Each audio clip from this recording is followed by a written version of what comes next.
All right. Hello, everyone, and welcome. Welcome to How to Craft a TEDx-Worthy Talk. My name is Michael Ashford as I get some things around here. For those of you who don't know me, my name is Michael Ashford, and I'm a speaker coach, a communications coach, the head speaker coach at TEDx Manitou Springs, and actually the curator of that event, and also a volunteer speaker coach at TEDx Boulder. So I appreciate you joining me today. Thank you so much. This is going to be pretty loose in terms of I don't want this to be super formal. I'd love to see people interacting in the chat. I'd love for questions to come in as I'm presenting this information. We'll keep it informal today.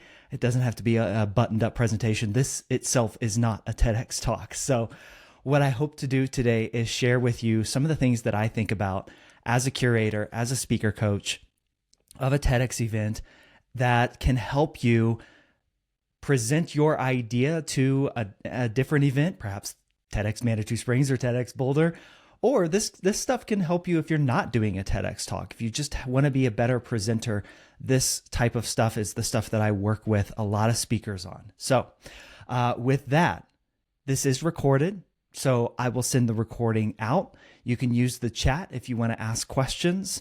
But we'll go ahead and get started here as people continue to roll in. Hopefully we can catch them up. So I think everyone is seeing my screen.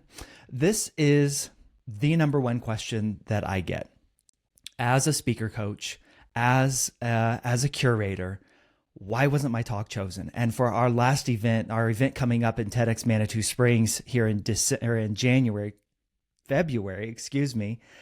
22nd, we actually had more than 200 applications, 200 speaking submissions for that event, and only 6 people were chosen.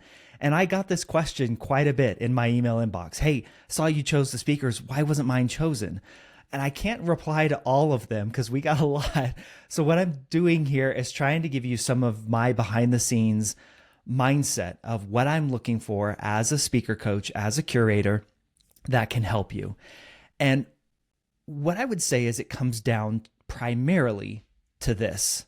It comes down to most people think that when you are on a TEDx stage, that you have to be the expert in something, that you have to bring your qualifications, that you have to bring your resume, that you have to bring this litany of accomplishments to the stage. But what is far more valuable, to me at least, and to many other TEDx organizers and curators that I know and speaker coaches, what is far more valuable is when you can take us on a journey with you based on your own lived experience, based on your own perspective, the things that you have experienced and know to be true. I would rather you be our guide, our explorer, where you're inviting us on this journey with you, where you say, hey, I found something really interesting here. I found something that I want to share with you. Come along with me and let me show you what I found, rather than this expert mentality of, I have all the answers, I know what I'm talking about, and I'm here on this stage to tell you all about it. So that explorer over expert mentality is one of the first kind of foundational aspects of what I'm looking for as a curator, and what I want you to take into thinking when you think about how to give a great talk, how to give a great TEDx talk, how to present a great TEDx talk. It's this mentality that can be a fantastic jumping off point for you. Because when we get into that expert mindset, here's what tends to happen. When you take the mindset of an expert, 3 things tend to happen. You tend to get into performance mode, where you think it's more about the delivery and how polished you sound and how engaging and charismatic you are on the stage. And those are part of it. Those are absolutely part of the process. There is some sort of a performative element to this where you don't want to be boring on stage. You don't want to be monotone. You want to have some power in your delivery. Yes, absolutely. But when you go too far into expert mode, you begin to think that it is a performance and that the spotlight is all on you. It is all about you. And you've probably heard this many times. When you're on a stage, your job as the speaker is to give value to the audience, not to just say, hey, look at how great I am. And that'll get into another point that I'm going to make here. But If you go into expert mode too much, it's not only a performance, but then you tend to get a little bit lectury. You tend to just be talking at the audience, where it's, hey, look at all I know and let me share that with you. And yeah, that's maybe good in some instances. Perhaps if you're a scientist on a TEDx stage, there is an element of that where you want to give some of that information. Yes, absolutely. But that still doesn't discount the importance of storytelling and some of the other stuff that we're going to talk about here. And finally, the third point here that I kind of already alluded to, when you get it too far into expert mode, you see a TEDx talk as a chance to talk about how awesome you are for 12 to 15 minutes. It all becomes about how glorious and amazing and fantastical your story is. And while there, again, are elements of this, because this is nuanced, I can tell as a curator, as a speaker coach, when you look at giving a TEDx talk as a business development opportunity rather than a chance to share a big idea with the world. I can tell in the in the application, in your answers to the questions, in the videos that are submitted. I know what you're doing. I can smell it from a mile away, right? And so when we get too far into expert mode, those are the things that become painfully obvious, I'll say, when I start to comb through applications and submissions. There's too much of a performative aspect. It's too much of a lecture, and it's too much about you and how awesome you are and how awesome your story is. Now, there's a saying that we have in the TEDx world that Big TED, the Big TED organization, has passed down along to all of us event organizers and curators, which is we want to look for head over heart. There has to be some aspect of driving a conversation forward, driving an idea forward based on evidence, background, supportive facts and data and figures. Yes. More so than just this chance to get up there and give a rah-rah motivational speech. This is not a Tony Robbins this is not a Tony Robbins session. We're not here to just motivate people when you're stepping onto a TEDx stage. There has to be some element of that head over heart. And so when we move away from that expert mentality and that more look at me and how great I am and my awesome story, this is really where a lot of talks start to break down. They don't bring in enough of that head over heart. Now, I change this a little bit. We get this message from Big TED. I change it to be, I want head plus heart. I want you to, yes, give me all of the heart and the makeup of who you are as a human being. And yes, your story may be incredible, but weave that in with this higher level message, this higher level idea that can be supported and drawn out to a broader point or topic. When I go through some of the most successful TEDx talks and speakers that I've had, they did this remarkably well. Rob Dubin, for instance, he does have a fantastical story. He survived a blizzard for several days up in the mountains of Colorado. His wife almost lost many of her limbs to amputation from frostbite. But Rob turned that fantastical story into a study of the science of happiness and choosing to be happy and what that does for your approach to life, and how he took those lessons learned in that blizzard in Colorado and moved it through the rest of his life, and how people can, without being trapped in a blizzard, how people can apply that to their own life. Now, Rob's talk has over, last I checked, almost 300,000 views on YouTube, when the average YouTube video gets, our YouTube TEDx talk gets, I want to say, like 450 views. Okay. Now, another fantastical story. Nee Ehrenheim. She was a survivor and fled Thailand, I believe, and was a refugee to the United States and had to trek through the jungles of Cambodia. She still has scars on her feet from that trek as a child, trying to escape a very violent regime. She does have a fantastical story, but what she did is she turned it into, how can we better support refugees here in America to help them integrate into society better and to be more productive members of society after all that they have faced in fleeing their home country for however many reasons. So she, again, wove in this head versus heart, okay? And she brought in this higher level, broader idea that can be applied to everyone, no matter your story or your experience or your perspective. But it doesn't have to be a fantastical story either. This is Daniel Halleck. He just got featured by Big TED, by the large TED organization, for his talk. He doesn't have a fantastical story. He just noticed that networking in his own life had become gross. And he wanted to challenge a lot of our typical ideas of what networking looks like. And one of my favorite parts of it was he likened it to his parents' home garden, where they shared their fruits, literally sometimes, with their neighbors, and how that reciprocal action created this wonderful network effect in their neighborhood.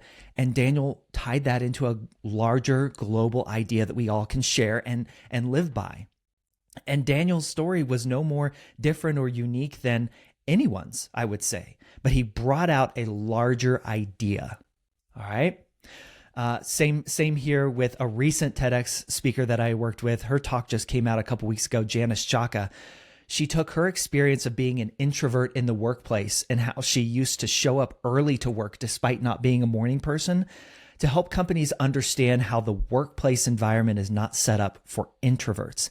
It's defaulted to an extrovert lifestyle. So again, no fantastical story, just a unique perspective on an idea that can be brought out and drawn out to a more global audience. And neither, again, this goes back to, they weren't trying to be experts. They took us on a journey. Each one of these talks that I've just highlighted, go watch them. They're not sharing that they're an expert in these things. They're giving a unique perspective. They're inviting us on a journey with them to this broader, higher level idea where they weave in both the heart experience and the head experience. So with that, I want to share, as I get into how you do this, how do you weave in that head versus heart? How do you take that explorer mentality over the expert mentality that we all feel so pulled to do when we're on a stage? There are 3 questions that you must answer, 3 questions that I'm looking to answer as a TEDx speaker, coach, and curator, that as you think about stepping on a stage, and again, whether it's on a TEDx stage or not, this can help you. There are 3 questions that you must answer to take this approach and be the type of talk, the type of speaker that stands out above the rest, that brings something actionable to the audience that they can relate to.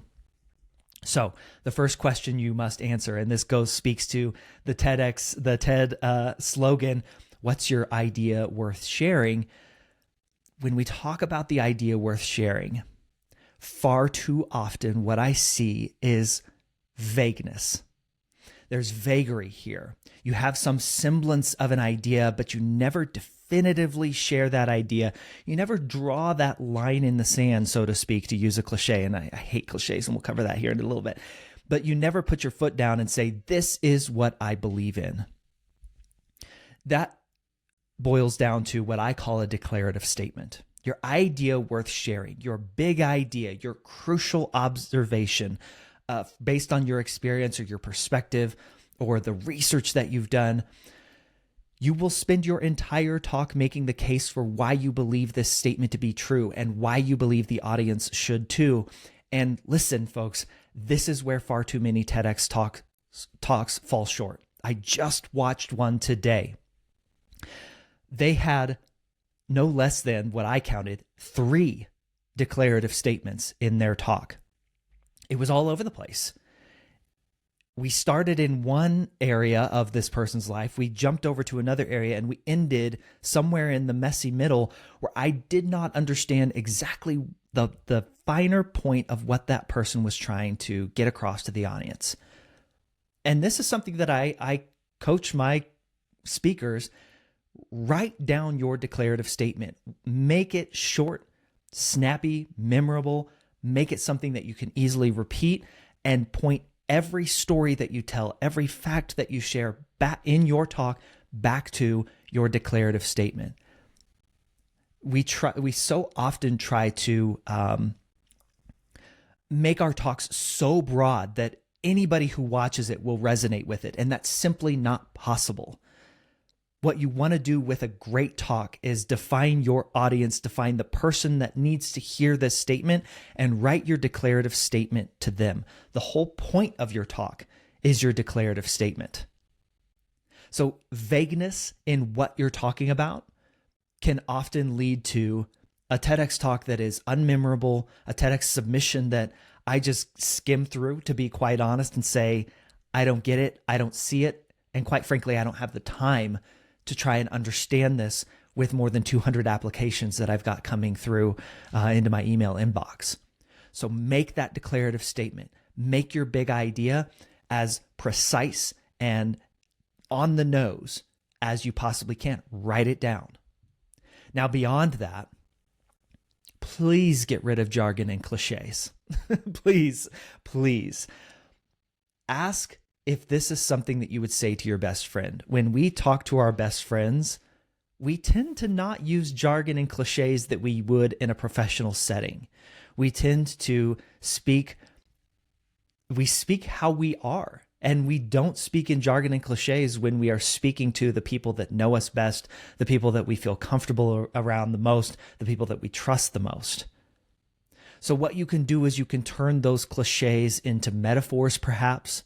You can use stories to actually get your point across rather than summarizing it in an easily throwawayable, jargony quote or cliche. You can create your own phrases. I myself, my phrase for hard work is grow your own tomatoes. Now, I don't have enough time to explain what grow your own tomatoes here is on as I go through this, but it really is the idea that it goes back to a story that of my grandfather, and he was a gardener, and growing a tomato was hard, but there's a lot of effort that you put into it that the payoff in the end is worth it. That's my grow your own tomato story. So you can create your own phrase. That's far better than the early bird gets the worm, perhaps, right? That's a cliche and a throwaway line that is unmemorable. But grow your own tomatoes, that might be something that catches people's attention. Again, be specific, be clear in your language, in what you're telling people. Use dialogue rather than narrative. Narrative tends to be like, this thing happened, then this thing happened, then this thing happened, and then this thing happened. But dialogue, you can actually bring us into the conversation where you can say, and you don't have to say, well, Michael said this, and then I said this, and then I said this. Instead, it can be, why did you do that? I don't know. It just felt like the right thing in the moment. Did you think about the ramifications? And you can shift your body language. This is where some of that performative aspect comes into.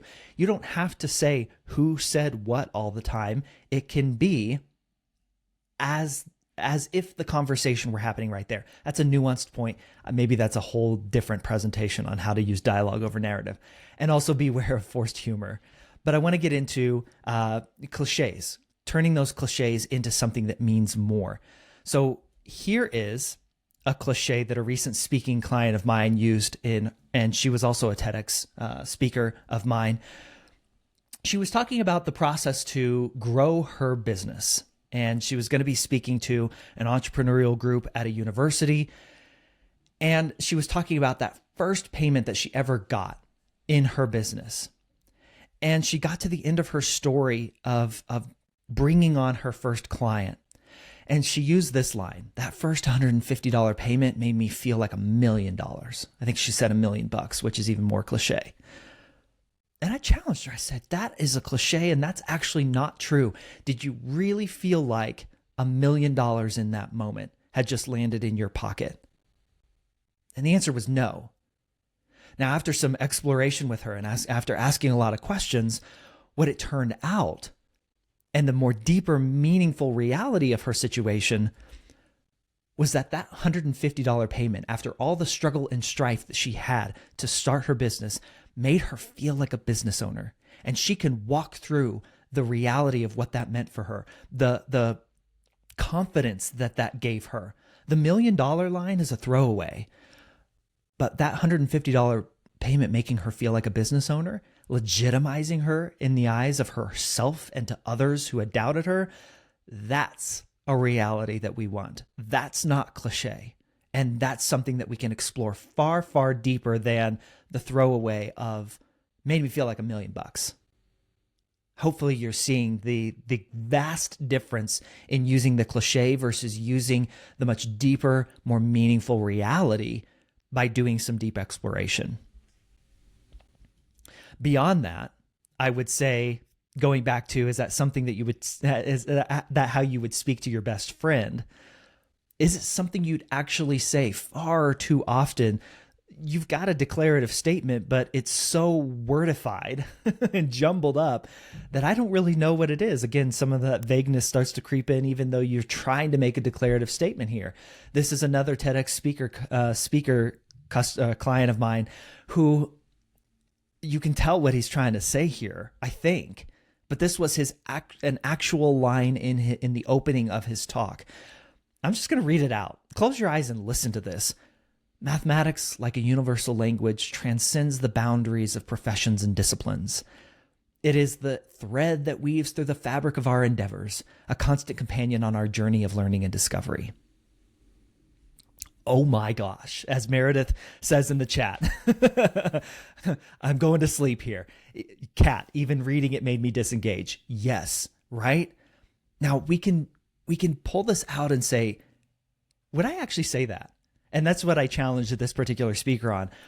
I said, would you actually say that to someone? And the answer was, of course, no. So here's how it begins to change. And this was the first iteration of this. It eventually got into an even better place than this. Look, we can say it as plainly as it is. Mathematics cuts through language barriers and shows up in all kinds of professions. Whether we realize it or not, math is a constant. It's a part of the learning journey to discover new things. Okay, I now know where you're going with this. You're telling me math is everywhere and I might not even realize it. Tell me more. Where's it going to come from? Emily, ain't that flowery? To the first one. I love that. Yeah, Meredith, now you've got me. This is interesting. Because it's spoken how you would actually speak to someone. And it makes sense. I don't have to understand what you mean by it's woven through the fabric of our endeavors. What the heck is that? No, sir, no, ma'am. Let's talk how we actually talk. Okay, so this is the first question. These are some of the things to help you uncover that and answer that first question. What's your big idea worth sharing? And how plainly, how directly can you say that? Because listen, plain does not mean uninteresting. It actually means you've got your hooks in me.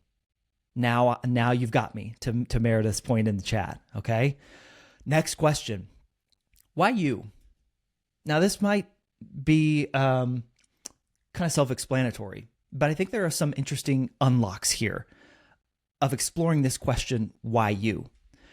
Because I cannot tell you the amount of times that I hear from people, I want to be the next Brene Brown. I want to be the next Simon Sinek. I want to be the next Angela Duckworth. I want to give that TEDx talk, and I want, I'm off to the races after that. I got to tell you, before they gave their TEDx talks, not very many people knew of these speakers. Brene, Simon, Angela, they all go back and watch those talks. They were relatively unknowns in their field, in their profession. Yes, they had probably a very niche audience that knew them and knew them well. But when they gave their talk, they showed up as, I'm just Brene. I'm just Simon. I'm just Angela. As Kat says in the chat, I want to be the next me. They just showed up as themselves. And far too often we get it stuck in our head that the TEDx talk is going to be the unlock to becoming on the same level or the same stage as these folks or however many other wildly popular TEDx talks that are out there. But if you don't come in with your authentic self, if you don't come in with that unique qualifier of what makes you uniquely qualified to stand up on this stage and tell us about the thing that you're telling us about that idea that we just covered, the chances are lower, I would say, that you're going to resonate in the same way that those wildly popular talks that we all point to will ultimately that you're going to resonate in the same way as those talks, right? So exploring why you're uniquely qualified. And this, again, I'm not saying uniquely qualified in terms of your resume, your background, your accomplishments. I'm asking, why are you uniquely qualified based on the experience and that explorative journey that you can bring us on? And questions, deep questions, are the unlock to a unique TEDx talk. I can tell when someone has done the work to deeply explore and ask questions of and poke holes in even the talk idea that they're presenting to me. Because they've asked themselves questions like, what's been confirmed in my life that offers me a unique perspective on this important topic? Because chances are, folks, the topic that you want to speak on, it's already been done. There are thousands and thousands and thousands of TEDx talks done every single year.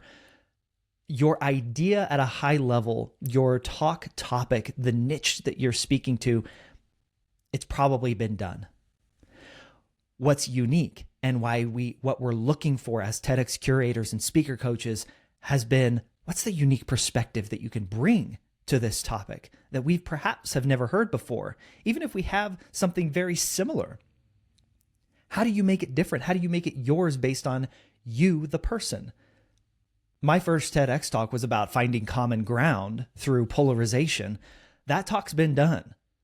And there have been many talks on that topic, TEDx talks on that topic.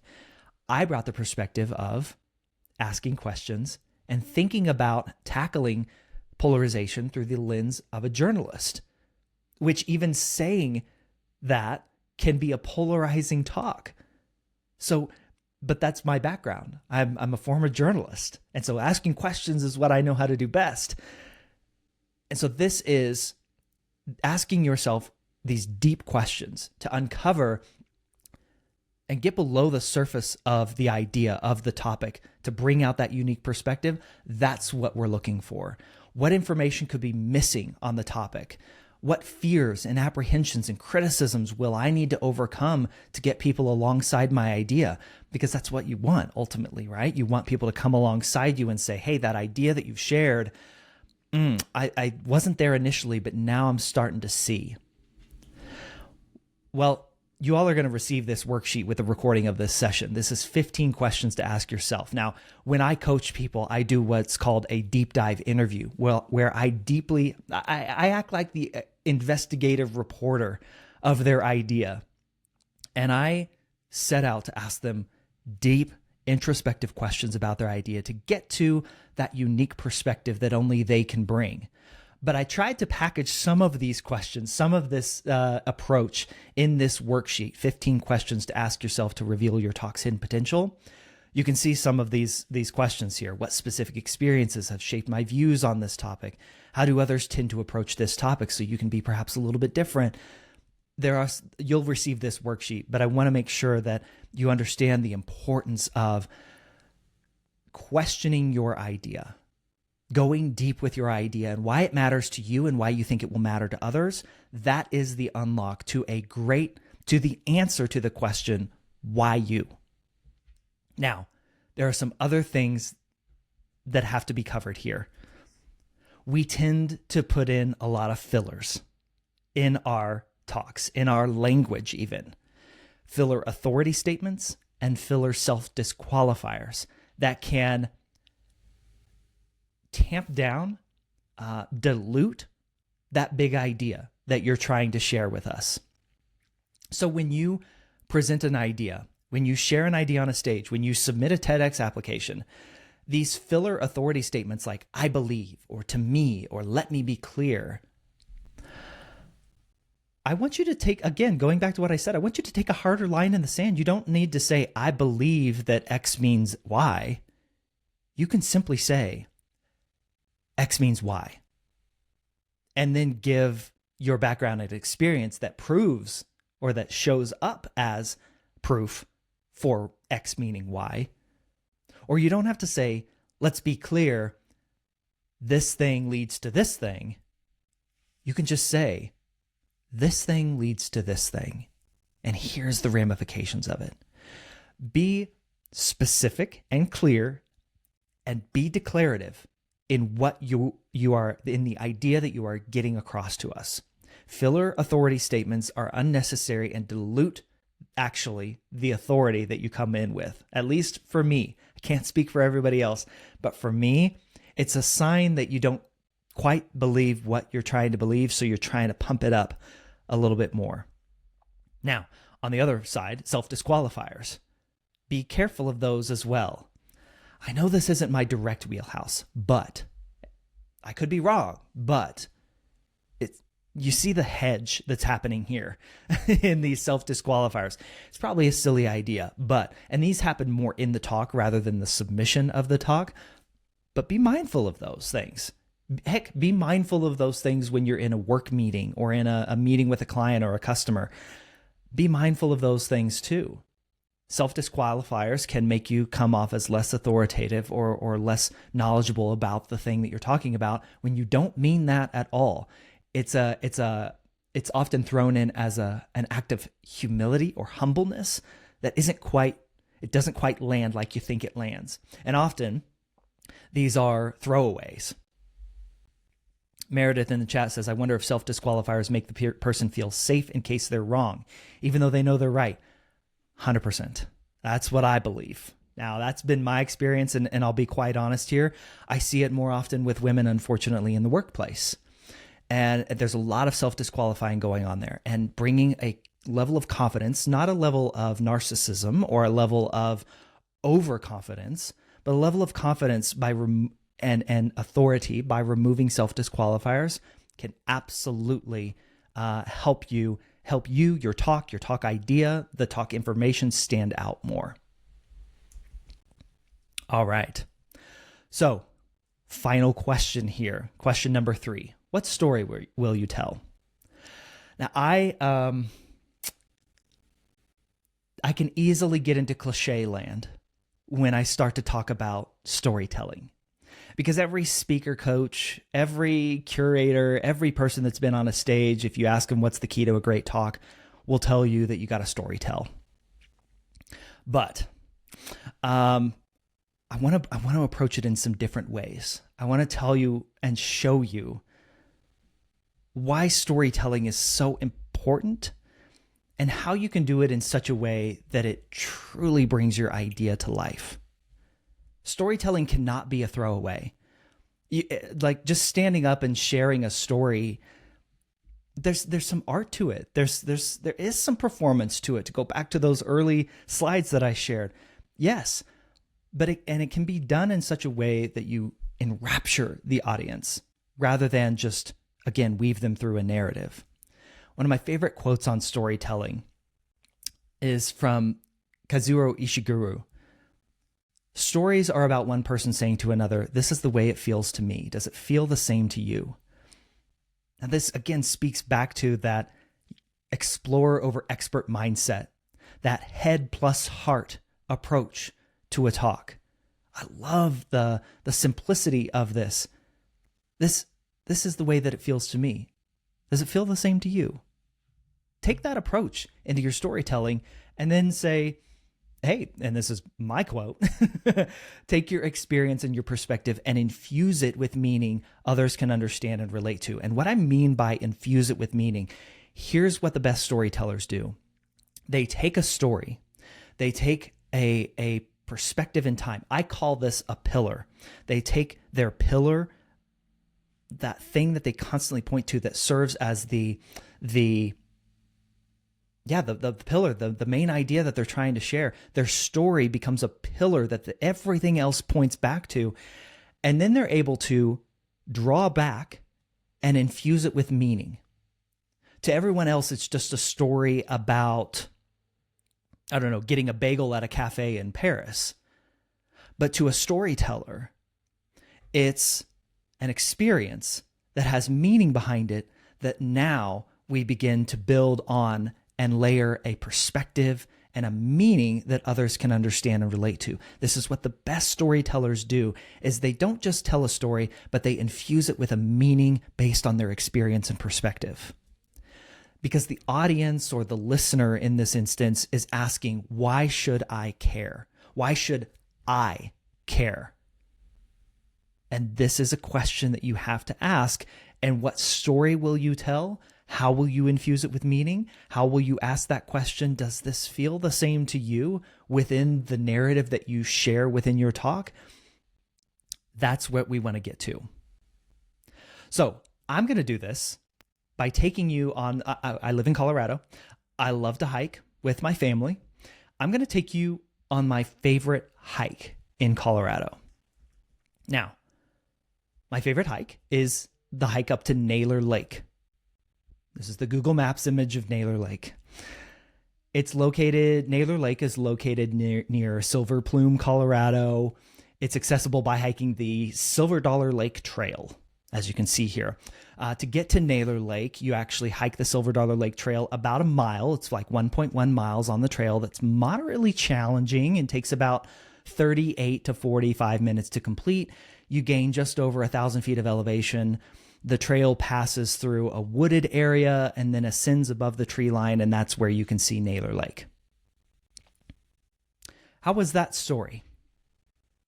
I shared with you the experience of going on the hike up to Naylor Lake.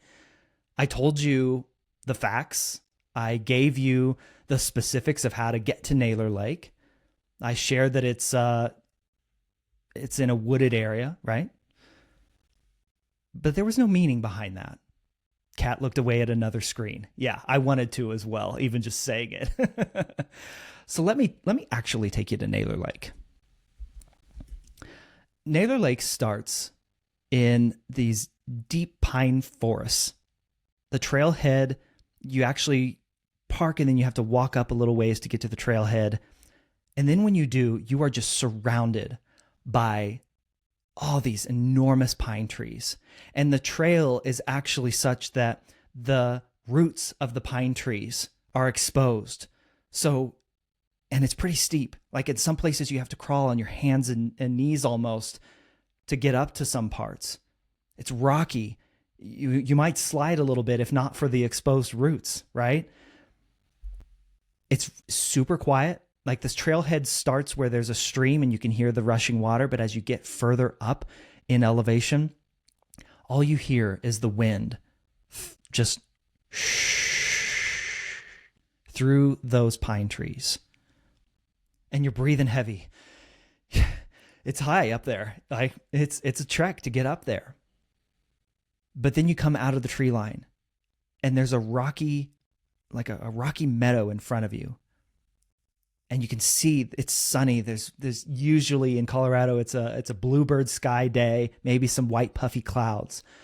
But as you crest over that rocky meadow, all of a sudden you look down on Naylor Lake, this big blue lake nestled in the middle of all the pine trees that you just walked through, that you just hiked through, that you just took a chore to get there.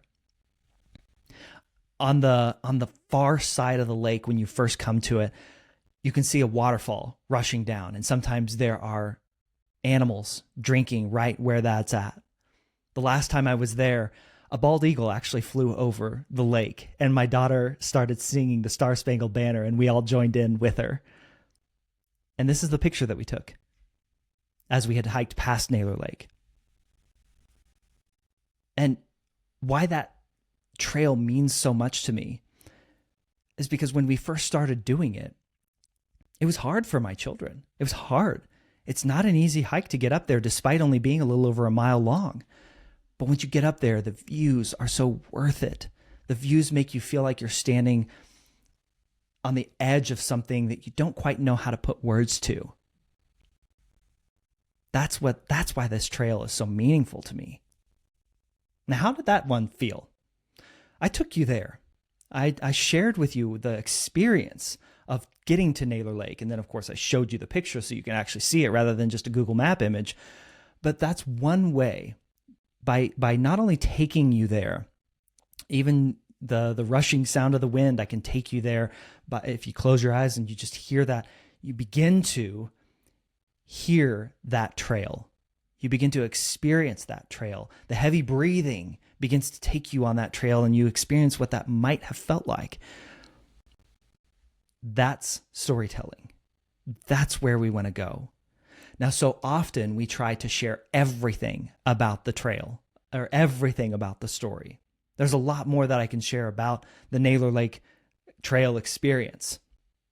But you often can add by taking away. So I want you to try this exercise the next time you're talking about storytelling, the next time you're talking about sharing an idea, the next time you're talking about an experience, right? I call it the detail sprinkle method. It's where you simplify a story down as far as you can go and it still makes sense. And then, and only then, do you add back in sprinkles of details if they're needed. What I mean by this, and you can do this by describing your favorite movie or describing your favorite concert you've ever been to. But I'm going to actually take you back to the worst question that I ever asked as a journalist. This is a young Michael sitting on press row of a Kansas State University basketball game where I was a sports reporter at the Kansas State Collegian. Now, I want to take you to the day that I asked the worst question ever in my career as a journalist. I was at a Kansas State football game or a football press conference interviewing a player for a story about the on the field, off the field lives of student athletes. The worst question that I ever asked him, I asked this Kansas State football player how he thought life would change with baby number 2 on the way. Now, probably doesn't sound like a bad question, right? So there's more detail needed here. Just asking somebody how their life is going to change with a second baby on the way, because he was a father. He had a wife, he was married, he had a child, he was a college student, a high-level collegiate athlete. So detail sprinkles. Let's sprinkle a little bit more detail on there. I asked a Kansas State football player how he thought life would change with baby number 2 on the way, only to find out that my information was wrong and his wife was not pregnant.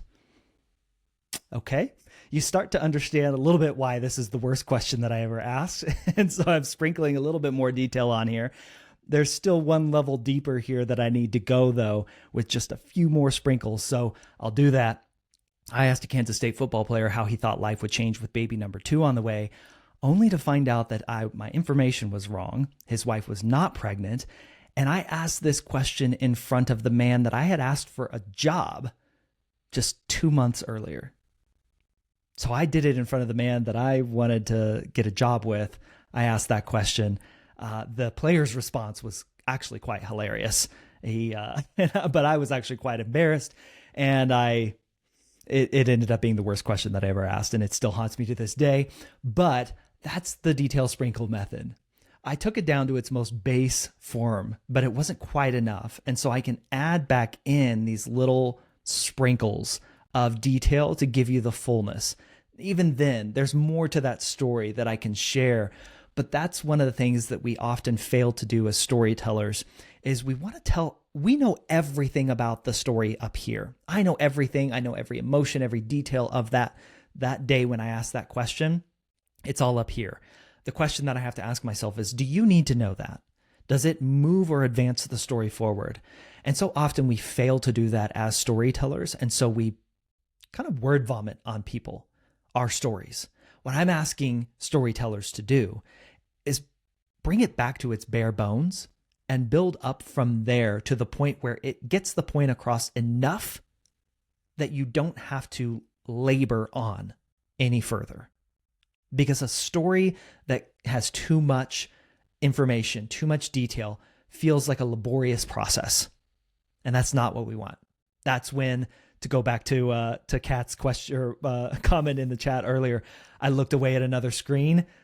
That's when your audience looks at their phone. That's when they look at another screen, all that good stuff, right? So detail sprinkle method, add by taking it away. So let's put it all together, right?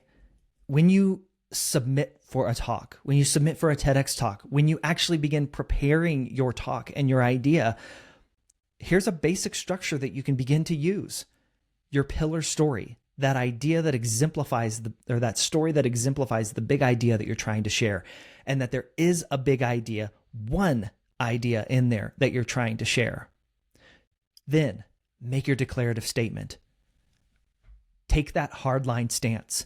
Let us know exactly what you are are advocating for or advocating against in some instances within your talk. Introduce some sort of conflict or comparison to the status quo, to the way it's always been done, to the typical way that this idea or this topic is addressed, and make the case for us for a pivot to your idea, to your perspective, to your experience. Reveal your plan, reveal your big idea. This is the meat of your talk, where you are sharing the crux of how we get to that point where your declarative statement is true, and close with your call to action. Bring it back loop it back to your pillar story, loop it back to your declarative statement. Give us a clear call to action that you want us to walk away with. And in the instance where you have a declarative statement, it's made all the more clearer. And in the instance where you have answered these 3 questions, what's your idea worth sharing? Why you? And how are you going to storytell that idea to us? This makes this all the more, not easy, I'll say simple, in getting that idea across. So what makes a TEDx talk TEDx worthy? It's about sharing the experiences that you've accumulated and the things that you know to be true, and that you have the ability to go far beyond surface level insights and already been done lessons to give us to give us your unique perspective, to give us the answer to why you, through the stories that you tell and the declarative statements that you make. So that is today's presentation for this live session. A little bit about me to wrap things up here. I'm not going to read through all this. I've mentioned a lot of this in the presentation today. But before we get into questions, just to let you know, I'm the author of the book, Can I Ask a Question? Go check that out. It's on Amazon or on my website. You can check out all of this information on michaelashford.com, including my coaching stuff, my articles that I write, where I try to keep my journalism roots alive and kicking. And I appreciate it, Cindy. Thank you for the book recommendation. And with that, I would love to get into any questions. We are at 10 minutes until the end. So any questions that I can answer for you that I didn't cover today that you expected to hear or that you wanted to hear, I would put them in the chat, and I would love to hear, or I'd love to be able to answer any questions for you. If you have any questions that you want to directly ask me, you can always email me, michael@rethinkingcommunication.com, or you can go to my website, michaelashford.com, and reach out there. So Meredith, thank you so much. I appreciate it.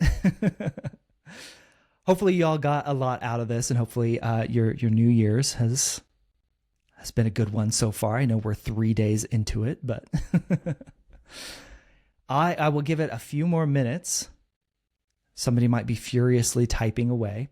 I do want to let folks know, as I keep going on here, I do want to let folks know, again, the recording will be sent out hopefully by the end of the day today, and along with that worksheet, the 15 questions worksheet that I alluded to earlier. So be on the lookout for that. Rohan says, great session, a gold mine. Thank you, sir. I appreciate you. Kat says, this was great. Meredith, as a former coachee from TEDx Manitou Springs, I'm curious to hear a little about how you've grown as a coach. What's different about your coaching now versus when I experienced it a few years ago? A lot of what I've presented here, Meredith, has been solidified. I think the way that I think about helping a speaker craft and prepare their talk is just much more, there's more definition to it now. And having done it more than when you and I first worked together for your TEDx talk, there's experience that you just can't replicate without doing it a lot. Now, everything that you see here is what I've built up over those years. These are things that I've noticed. I did in part here a little bit of a TEDx talk approach here, where I shared my declarative statements, right? And I drew that hard line based on my experience. And these are the things that I noticed that I continuously see and come back to. But what I ultimately cannot, I think the thing that I focus on the most is I want you to get your talk, the talk that's within you. I want you to bring that to a stage in such a way that it is uniquely you and you feel so proud of it. And there was some elements of that beforehand, but now that is very much what I focus on, is what makes it you, what makes it unique, what makes it something that perhaps you didn't even know was inside you. That's what I want to get out of you. That's what I get out of the deep dive interviews. I want you to come to some realizations about even yourself in your talk. That approach is different than when you and I first worked together. Emily, I especially appreciated the part about now known speakers, not known speakers showing up as them. Yes, absolutely. Kat, I think the next thing I need to learn about is how to pick that one idea, that declarative statement, narrowing it down to that one thing. Yeah, I can help with that if you need help, Kat. But no, in all seriousness, the questions that are on that worksheet that I'm going to be sending you, please take the time to ask those questions. Do some deep exploration of yourself and the things that you care about. Get others to ask you questions about it. Listen, this is why I do a deep dive interview with my clients. Having somebody ask you questions about an idea that you deeply care about in such a way that they take just an explorative mindset, an investigative mindset, that can be the unlock to saying things that you've never said before, to expressing your ideas in a way that you've never thought you had within you. So get somebody else to ask you questions, and that can be a great unlock to uncovering those declarative statements. Emily, do you have advice for finding TEDx events that are looking for talks like I want to share, the magic of talking with strangers, versus crafting an idea for an event's theme?